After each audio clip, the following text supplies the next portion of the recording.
వైఎస్ఆర్సీపీ ప్రభుత్వంపై చంద్రబాబు కుట్రలకు తోడుగా రామోజీ రాయిస్తున్న రాతలు రోత పుట్టిస్తున్నాయి. వైఎస్ఆర్సీపీ వైపు కాపులు ఉన్నారన్న ద్వేషంతో కాపులకు జగన్ దగా అంటూ రామోజీ రాతలశాలలో వైఎస్ఆర్సీపీ ప్రభుత్వంపై బురద జల్లే రాత వంటకం తయారు చేశారు. కాపులను ఓటు బ్యాంకుగానే భావించి వాడుకొని వారి ఓట్లతోనే గద్దెనెక్కిన చంద్రబాబు చివరికి వారిని వంచించి వదిలేశారన్నది జగమెరిగిన సత్యం. రాష్ట్రంలోని కాపుల మదిలో విష బీజాలు నాటి చంద్రబాబుకు మేలు చెయ్యాలనే కుతంత్రంతో రామోజీరావు అడ్డగోలుగా మరో తప్పుడు కథను రాసి విషం కక్కారు. 2014లో కాపులకు రిజర్వేషన్లు, ప్రత్యేక బడ్జెట్ కేటాయిస్తానని ఊదరగొట్టిన చంద్రబాబు అధికారంలోకి రాగానే వాటిని అమలు చేయకుండా కాపులను దారుణంగా దగా చేశారు. ఒక్క కాపులే కాదు, చంద్రబాబు పాలనలో అన్ని వర్గాలను మోసం చేశారు. మోసాలకు కేర్ ఆఫ్ చంద్రబాబు అన్న ముద్ర వేసుకున్నారు. ఇచ్చిన మాటను నిలబెట్టుకుంటూ నవరత్న పథకాలతో కాపులను అన్ని విధాలుగా ఆదుకున్నారు సీఎం జగన్.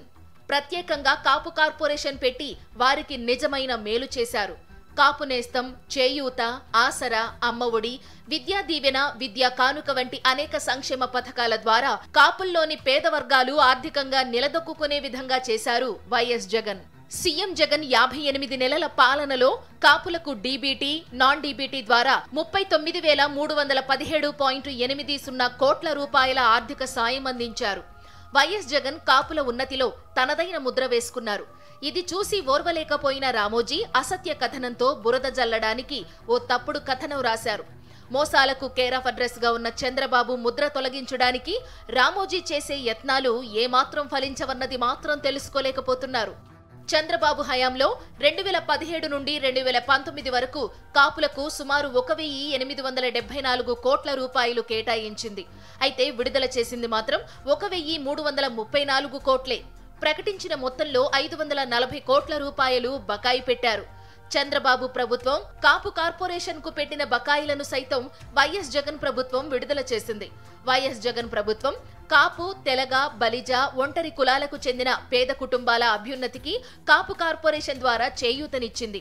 కాపు కార్పొరేషన్ ద్వారా 15,044.64 కోట్ల రూపాయలతో వైఎస్ఆర్ కాపు నేస్తం, జగనన్న విదేశీ విద్యా దీవెన, జగనన్న అమ్మఒడి, వాహన మిత్ర, జగనన్న చేదోడు, జగనన్న విద్యా దీవెన, జగనన్న వసతి దీవెన, వైఎస్ఆర్ పెన్షన్ కానుక, వైఎస్ఆర్ ఆసరా, జగనన్న తోడు వంటి అనేక సంక్షేమ పథకాలను అమలు చేసింది.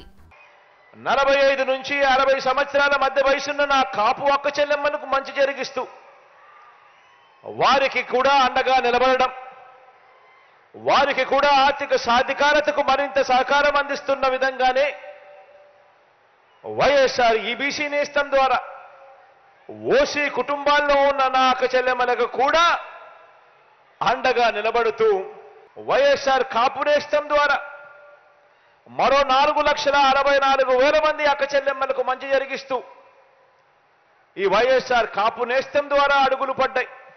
ఈ 58 నెలల కాలంలో అడుగులు పడ్డాయి మీ బిడ్డ ప్రభుత్వంలో అని చెప్పడానికి సంతోషపడతా ఉన్నాను, గర్వపడతా ఉన్నాను. చంద్రబాబు హయాంలో కాపులకు రాయితీ రుణాలు 1,441.75 కోట్ల రూపాయలు ఇచ్చిందని గొప్పలు రాసింది రామోజీ పత్రిక. వైఎస్ జగన్ ప్రభుత్వం అంతకు మించి నిధులు కేటాయించింది.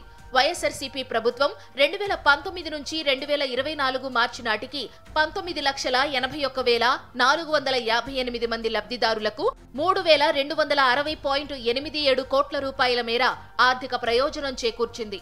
వైఎస్ఆర్ ఆసరా, జగనన్న తోడు, జగనన్న చేదోడు, వైఎస్ఆర్ సున్నా వడ్డీ వంటి వాటికి నిధులు విడుదల చేసింది. వాహన మిత్ర పథకంలో 58 నెలల కాలంలో 25,046 మందికి ఏడాదికి 10,000 రూపాయల చొప్పున 132.57 కోట్ల రూపాయల ఆర్థిక సాయం అందించింది.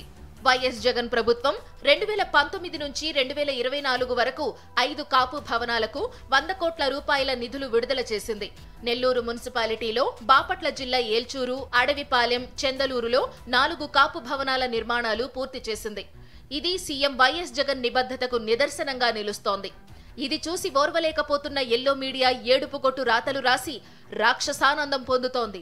కాపులకు జగన్ దగా అంటూ ఈనాడు రాతల్లో ఏమాత్రం నిజం లేదు.